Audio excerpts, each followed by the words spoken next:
So mga sangkay, alamin po natin itong update tungkol po sa delikadong karamdaman o sakit na kumakalat po sa Pilipinas.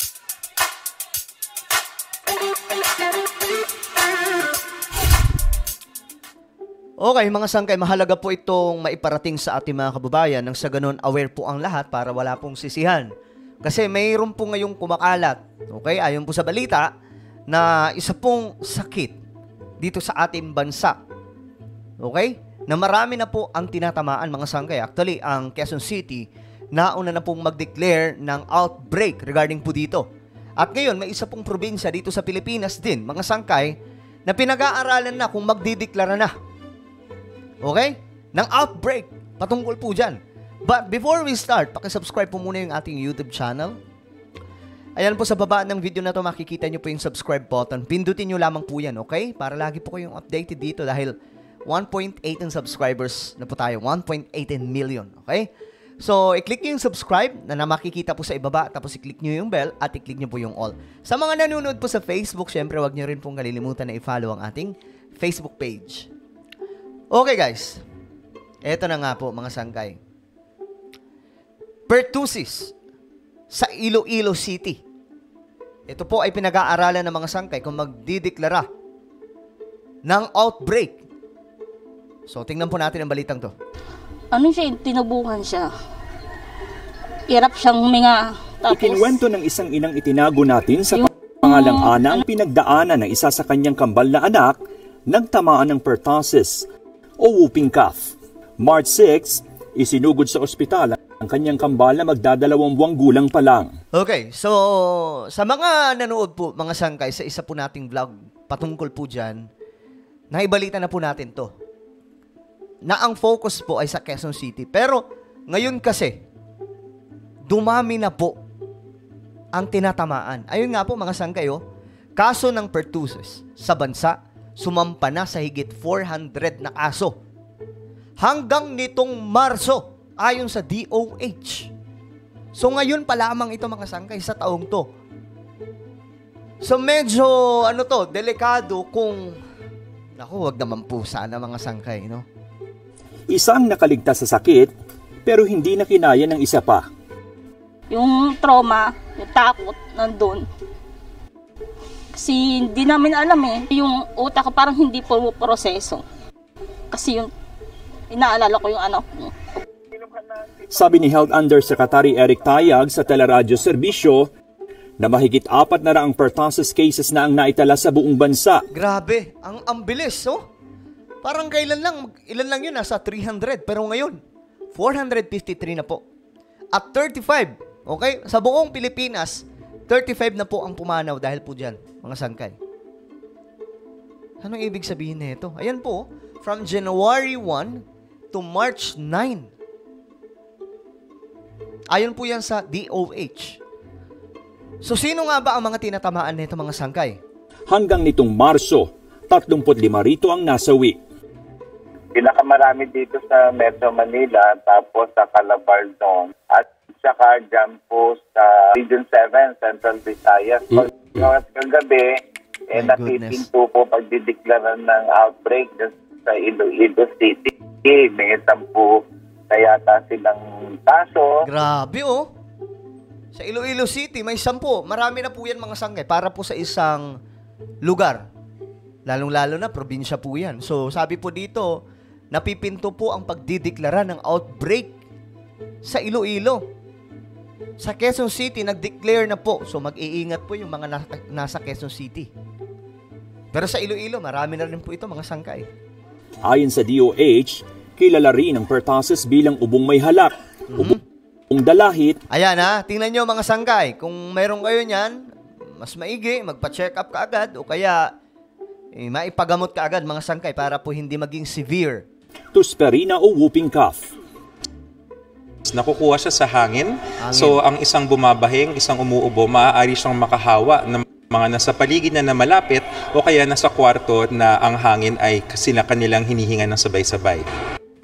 Sa datos, mas maraming batang apektado ng pertussis. Ayan na, mga sangkay.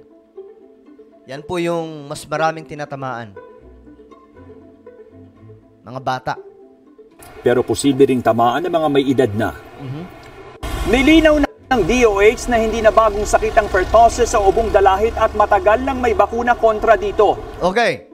So, mga sangkay, bagamat hindi na po ito bago. Kaya nga lang may outbreak na ibig sabihin dumadami. Okay? Dumadami ang tinatamaan. Ngayon mga sangkay, ang akala ko po kasi mga bata lamang po ang matindi ang tama sa kanila. Pero kahit pala matatanda, no?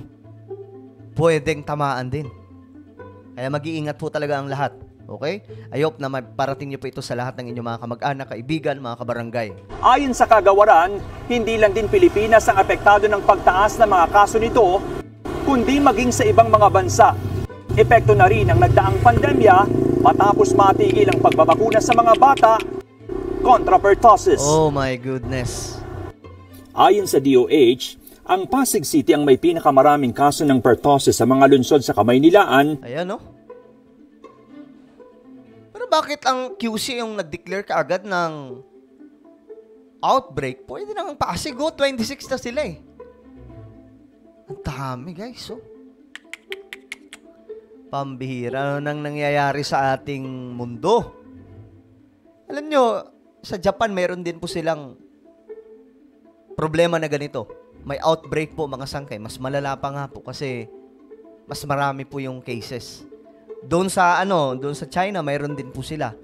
Doon sa may bandang Africa, mayroon din po sila. So dumadami mga sangkay yung mga ganitong klaseng problema. That's why kailangan po natin mag-pray lagi, no? Pagdasal po natin talaga yung bansa natin. Ang delikado kasi nito kapag sumobra na yung dami, pupunta po tayo sa epidemic. No? Kapag buong mundo na, lumabas na ng isang bansa at dumami na po ng dumami, pandemya na po yan. So, kailangan malutas ka agad ito. Yung problema pa naman daw, wala pong mga kulang ng gamot, pambihira. Na nakapagtala nito. Pero, nilino ng Pasig Public Information Office na 8 lang ang kumpirmadong pertussis at karamihan ng tinamaan ay mga sanggol na edad 2 buwang gulang pababa. Naku, karamihan na tinatamaan. Ayan po, mga sangkay. Yung may mga bata dyan, ha? Giingat po talaga yung mga nanay, mga tatay. Mas maigi na yung safe yung inyong mga anak. At pawang wala o hindi kumpleto ang bakuna.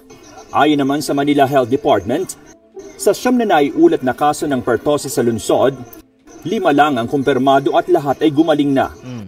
Sabi ni Domingo, kung nakararanas na ng sintomas ng pertussis, agad nang magpatingin sa doktor. Ayun ang sinasabi natin, para hindi po maging severe kasi delikado nga. Okay, delikado pag naging severe. Talagang dali ka. Itutumba ka niyan. Kaya pag may mga symptoms na po, pakonsulta ka agad sa doktor. Ilan dito ang ubong may halak, baradong ilong, Ayan. sipon, sinat, pangangasul, at hirap huminga. Ayun. Kapag ikaw ay Tingnan ko nga, baka hirap din ako huminga eh. nakatagpo ng isang tao na may pertussis at ikaw ay nagsimula na ng gamot, pwedeng kahit mga 5 days lang ang iyong isolation. Pero kung hindi pa naggagamot yung pasyente, dapat as long as 21 days. Kasi yung pinaka-infection niya as long as 21 days. Okay. Payo ng mga eksperto, ugaliin pa rin magsuot ng face mask at pabakunahan ng mga bata kontra pertussis. Okay, yan. Johnson. So, ano po ang inyong opinion regarding dyan mga sangkay? Kailangan po maging maingat po ang lahat, okay? Yan po ay babala sa lahat.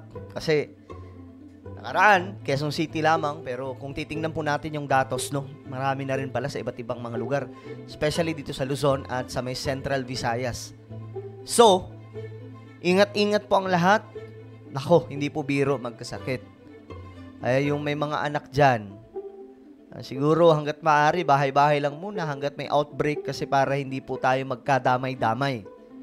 No, mahirap kung lahat na po tayo tatamaan ng ganyan, mga sangkay. At saka prone po talaga sa mga bata. Okay? At syempre, hindi rin po ligtas dyan yung mga may edad na. So, mas maigi na magsuot daw ng face mask. Ayan, mga sangkay. Well, ano po ang inyong opinion? Just comment down below. Meron po akong isang YouTube channel, guys. Ito po ay Sangkay Revelation. Hanapin niyo po ito sa YouTube, okay? Tapos i-click nyo po yung subscribe, i-click nyo yung bell, at i-click nyo po yung all. So ako na po ay magpapaalam. This is me, Sangkay Janjan. Mag-iingat po ang lahat. God bless everyone.